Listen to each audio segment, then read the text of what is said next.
Selamat datang di podcast Perubahan. Kali ini, kami sajikan konten yang berisi rekam jejak perbedaan antara Pak Anies Baswedan dan Pak Ahok dalam menyikapi pertanyaan. Oke, silahkan Mbak pemandu acara untuk memulai membaca pertanyaannya. Selama 24 jam kami sudah memblast via Twitter ya untuk warga yang ingin menyampaikan pertanyaan kepada para cagup. Dan ini sudah ada beberapa yang terpilih, Pak Anies, Pak Ahok. Yang pertama dari @_Kuira. Dia mengatakan begini, ekonomi setiap keluarga tidak sama, tapi mahalnya pendidikan sama rata. Bagaimana cara mengatasinya? Silakan dimulai 2 menit dari Pak Ahok. Ya, pertama kita memang harus lakukan sertifikasi untuk guru-guru. Kami juga mulai memisahkan sekarang. Kenapa kami membuat peraturan yang bisa masuk perguruan tinggi negeri yang kami biayai. Karena yang tidak bisa, kami akan mulai mengarahkan ke politeknik. Kerjasama dengan beberapa perusahaan-perusahaan, karena tidak semua orang harus.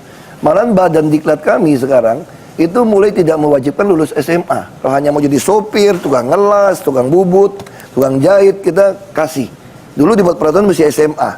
Kita yang penting sekarang adalah sertifikasi. Kita juga kerjasama dengan Badan Nasional Sertifikasi untuk supaya yang penting sertifikat. Nah, kami mulai menggaji orang nanti berdasarkan sertifikasi. Misalnya contoh, sopir Transjakarta kami, walaupun dia tidak lulus SD pun, asal dia bisa bawa bus gandeng, dia digaji 3,5 kali UMP. Semua bus 2 kali UMP. Ini karena sertifikasi. Nah, ini juga kita lakukan untuk orang dagang. Misalnya contoh, SMK kami, tahun ini akan kami ubah jadi BLUD. Karena itu tingkat keberhasilan, kenapa kepuasan kepada kesehatan rumah sakit kami, puskesmas itu di atas 85%. Karena itu BLUD. Jadi kita boleh merekrut dari swasta, sama seperti sekolah. SMK kami lagi kami siapkan regulasi, nanti akan menjadi BLUD.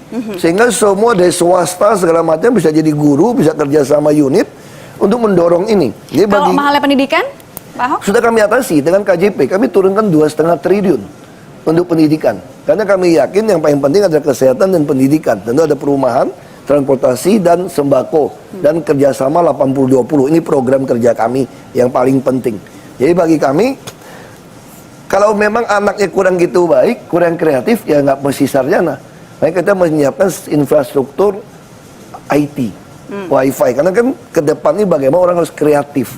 Kalau dia kreatif, dia bisa unggul pada yang lain. Itu konsepnya seperti itu. Baik, itu dia jawaban dari Pak Ahok. Boleh tepuk tangannya. Nah,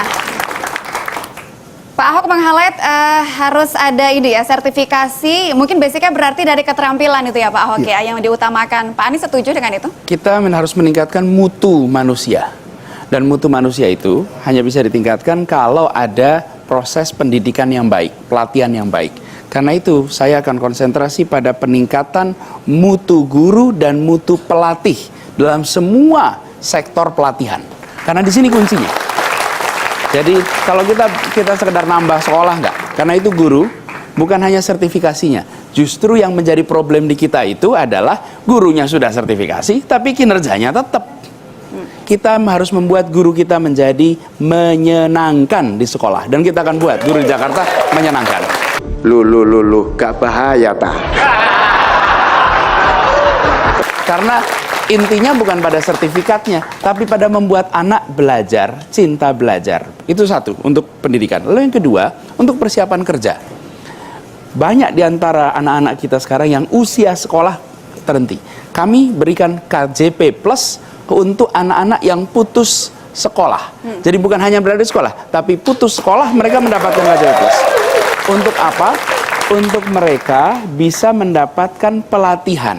Dan pelatihannya dari mana? Di sini kami justru balik. Kadang-kadang pemerintah tuh seperti tahu semuanya gitu. Enggak, kami justru akan tanya ke private sector. Kami membutuhkan dari private sector pelatih-pelatih, tolong latih anak-anak kita yang hari ini sudah putus sekolah, yang dibutuhkan di sektor swasta, lalu mereka diundang. Saya lakukan itu di Kemdikbud. Apa yang terjadi? Berbondong-bondong dari sektor swasta mau melatih saudara-saudara sebangsanya yang tidak putus, yang sampai putus sekolah. Jadi, tenang dulu, jangan lupa Pak Anies, kita juga harus menjawab bagaimana masalah mahalnya biaya pendidikan. Nah, karena itulah kemudian begitu kita fokusnya pada guru, maka biaya pendidikan yang sekarang ini relatif tinggi, kita justru akan tingkatkan mutu pendidikannya, sehingga kelas menengah pun, sekarang ini kelas menengah nggak mau ngirim anaknya ke swasta. Kenapa? Ke negeri. Karena kualitas sekolah negeri itu rendah. Nah, kalau gurunya ditingkatkan mutunya, peningkatan infrastruktur sedikit saja akan mengubah mutu sekolah. Oke, baik. Terima kasih tepuk tangan untuk kedua kandidat. Berikutnya kami masih punya pertanyaan dari netizen. Ini dari Twitter juga, dari @oclalo. Apa upaya dari para cagup untuk mengatasi masalah toleransi? Ini kayaknya masih hangat ya. Toleransi antar umat beragama terutama di Provinsi DKI Jakarta. Itu dia. Pak Anies, 2 menit dari sekarang silahkan toleransi. Saya ingin garis bawahi bahwa Indonesia dibangun untuk semua golongan, bukan untuk 1-2 golongan. Dan ingat, pendiri Republik ini tidak pernah menyebut istilah minoritas, nggak pernah. Tidak pernah menyebut istilah mayoritas. Kenapa? Karena mayoritas itu soal ukuran. Kalau golongan itu soal kebinekaan.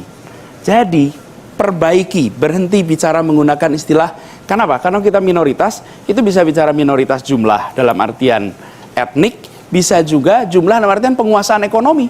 Minoritas-mayoritas itu bisa ekonomi, bukan hanya mayoritas-minoritas dalam artian itu. Nah, ada sehingga hal konkretnya, Pak Anies, solusinya apa? mungkin. Solusinya apa? Justru kita akan fokus pada keadilan. Karena itu saya garis bawahi, tugas gubernur bukan hanya menegakkan peraturan. Tugas gubernur adalah membuat peraturan yang adil. Bagi apa? 1, adil untuk akses pendidikan, adil untuk akses kesehatan, adil untuk akses pekerjaan. Kalau keadilan itu hadir, maka kita akan merasakan kedamaian. Nah, di situ kemudian pentingnya pendidikan. Di dalam pendidikan itu diajarkan yang benar. Pendidikan di mana kita hidup bersama, saling menghormati, saling menghargai, dan menggunakan istilah antar golongan. Kalau kita menggunakan istilah antar golongan, kita nggak bicara tentang ukuran sama sekali. Kita bicara tentang adanya kebinekaan di Indonesia.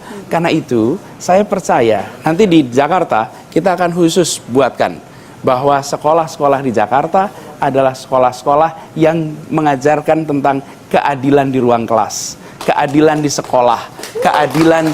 Dan kalau itu ada kata adil, ini rumus ini, keadilan itu adalah rasa yang muncul. Dan kalau kita ajarkan anak dari rumah di sekolah terbiasa dengan kebinekaan dan keadilan, maka Jakarta akan menjadi kota yang memiliki toleransi untuk semuanya. Terdengar cukup indah, Pak Ahok, paparan dari Pak Anies soal keadilan. Pak Ahok punya tanggapan yang sama atau beda? Silakan. Pejabat itu yang harus menentukan, karena dia mendapat amanah, mendapat mandat menjalankan konstitusi. Rakyat bisa menjadi kacau balau, kita sama seperti orang tua kan. Kalau orang tua nggak tegas, saudara sekandung, sedara, sedaging saja bisa berantem. Kalau tidak tegas jadi orang tua, atau orang tua pilih kasih. Tadi istilahnya Pak Anies adil betul. Nah, dia harus ada pemerintah lah yang berfungsi. Ketika negara baru berkembang, kayak anak-anak masih kecil, belum mengerti tentang keadilan, belum mengerti beda tangan kiri, tangan kanan, maka orang tua lah yang harus membimbingnya. Makanya pejabat adalah orang tua yang membimbing. Jadi pejabat itu harus betul-betul tidak pilih kasih, juga tidak boleh merusak, memanjakan itu anak. Dan pejabat juga tidak boleh menerima suap, sehingga dia akan membengkokkan keadilan. Dia pasti memihak. Pejabat juga tidak boleh takut kehilangan jabatan. Kalau dia takut kehilangan jabatan, dia akan seolah-olah mendukung yang mayoritas walaupun melawan konstitusi. Nah, seorang pejabat yang baik itu jadi negarawan, sekalipun dia tidak terpilih, sekalipun dia disingkirkan, dia harus tetap menjalankan konstitusi sesuai sumpah jabatan. Kalau itu dilakukan, maka keadilan akan dinikmati oleh semua orang. Baik yang besar, kecil, siapapun dia, pasti menikmati. Tapi kalau seorang pejabat mulai berpikir, dia takut kehilangan jabatan, takut kehilangan uang, dia mulai bermain-main supaya dapat popularitas, maka rusaklah negeri ini. Makanya saya yakin Jakarta harus dipimpin dari gubernur yang mengerti, pertama tidak terima suap, kedua tidak berpihak, dan ketiga harus berani menjalankan konstitusi sekalipun dia akan tersingkir, tidak dipilih orang. Saya kira itu yang penting buat Jakarta. Tegasan untuk menjaga kebinekaan. Saya masih punya satu saja pertanyaan lagi. Ini harus dijawab lagi nih Pak, cuman satu. Dari Pak Ahok dulu. Pak Ahok boleh sebutkan apa kelebihan dari Pak Anies dan juga Mas Agus? Kalau Mas Rival Agus Anda. nggak enak dong nggak di sini. Nggak apa-apa, Nggak nonton lah. di rumah. Nanti seolah-olah kita gosip ya nggak? Ngomong Mas Anies Kan aja lah. fakta yang mau disampaikan. Nggak enak lah. Silakan. Yang pasti Mas Kelebihan. Anies orangnya santun, nggak kayak saya lah. Ya, terus beliau juga S3, beliau juga teknokrat. Beliau itu sangat kuasai semua ilmu sistem semua. Karena teknokrat, rektor lagi kan. Terus kuliah juga luar negeri. Tentu beda dengan saya hanya S2. Saya ini hanya pegawai yang kerja. Jadi sisanya kalau kita lihat main di time zone gitu, cuma buaya keluar mana aku pukulin yang mana aja gitu. Yang penting cepat kan aja. Yang penting kita beresin aja lah. Kira-kira gitu aja. Supaya fair saja nih Pak Ahok, biar kita nggak diprotes juga, harus ada tanggapannya. Kelebihannya Agus Harimurti Yudhoyono apa? Enggak lah, dia juga nggak nanggapin aku kok. Jadi nggak enak. Oke. Nggak enak. Oke, nggak apa-apa. Kalau gitu Pak Anies, kelebihannya Pak Ahok apa? Pak Ahok ini detail. Kemudian yang kedua ini pekerja keras. Pak Ahok ini kerja keras dan ini all out kerja. Jadi kita melihat dari Pak Ahok itu kerja keras, perhatian pada detail, kemudian dia melakukan hal-hal yang mungkin kontroversial. Misalnya keputusan-keputusan yang tidak sederhana dilakukan. Nah, memang problemnya adalah kata-katanya itu loh, gitu. Pak Ahok ini. Iya kan? Kata-katanya ini yang dari dulu ini problem itu. Menurut Pak Anies Jadi kalau kelebihan saya juga ya? itu Kelebihan juga itu Sekarang tapi udah pensiun saya yang melihat canggih kok, itulah. udah lebih baik. Jadi tapi saya juga melihat begini, kita seperti Pak Basuki ini, beliau menjalankan tugas selama 2 tahun ini dengan penuh dedikasi untuk Jakarta. Dia lakukan itu. Jadi dia all out ya di situ. Dan kita juga melihat apa yang dikerjakan oleh Pak Ahok itu hal yang berkelanjutan juga. Jadi kan tidak ada sesuatu yang dimulai hanya dari sendiri. Itu yang menarik dan itu juga komitmen kami.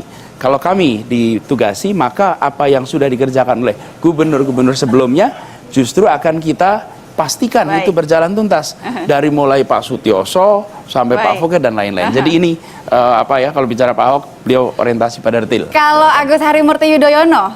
Insya Allah pada panel berikutnya kita lengkap bertiga, nanti kita sampaikan. Oke, kalau gitu saya minta pernyataan dari masing-masing kandidat soal Pilkada Damai, ajakannya untuk masyarakat supaya mereka memilih dan juga menjalankan namanya Pilkada Damai. Silahkan Pak Ahok.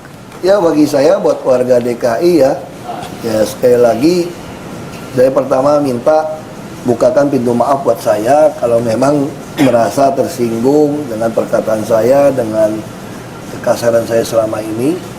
Dan yang kedua, percayalah sama saya, siapapun yang Anda pilih menjadi gubernur, kalau nggak percaya sama saya lagi melanjutkan atau nggak bisa maafkan saya, nggak bisa buka pintu maaf, saya juga pasti janji di sisa masa jabatan saya akan membantu yang terpilih. Kalau misalnya Mas Anies yang terpilih jadi gubernur, saya akan ngajak langsung ikutan sampai pelantikan supaya serah terimanya baik.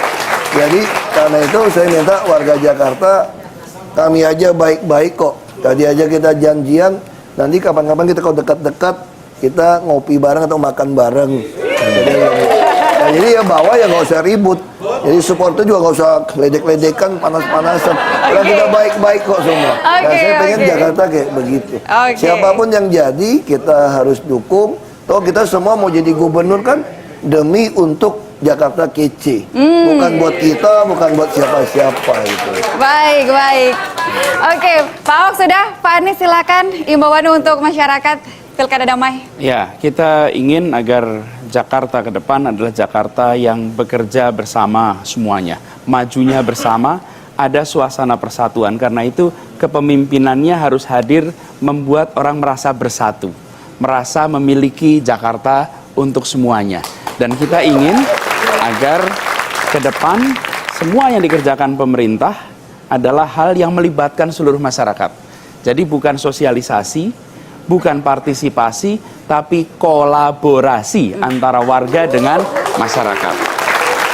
Oke, tadi adalah seruan Pilkada Damai dari kedua cagup. Ini sangat penting ya, karena seperti yang banyak dibilang orang, ini kok pilkadanya rasa pilpres gitu kan ya, kok ya panas gitu. Masyarakat itu seperti terpecah karena pilihannya.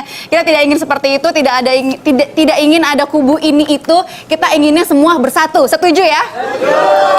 Baik, tadi seru sekali bagaimana kemudian tadi kita mengulik visi misi para calon gubernur. Terima kasih Pak Anies, Pak Ahok.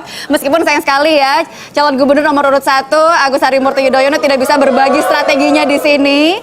Tapi pastinya saya berterima kasih juga kepada para panelis yang kece, para tim sukses yang juga kece, dan pastinya untuk penonton yang kece. Terima kasih, mari kita wujudkan Jakarta yang lebih kece. Selamat malam.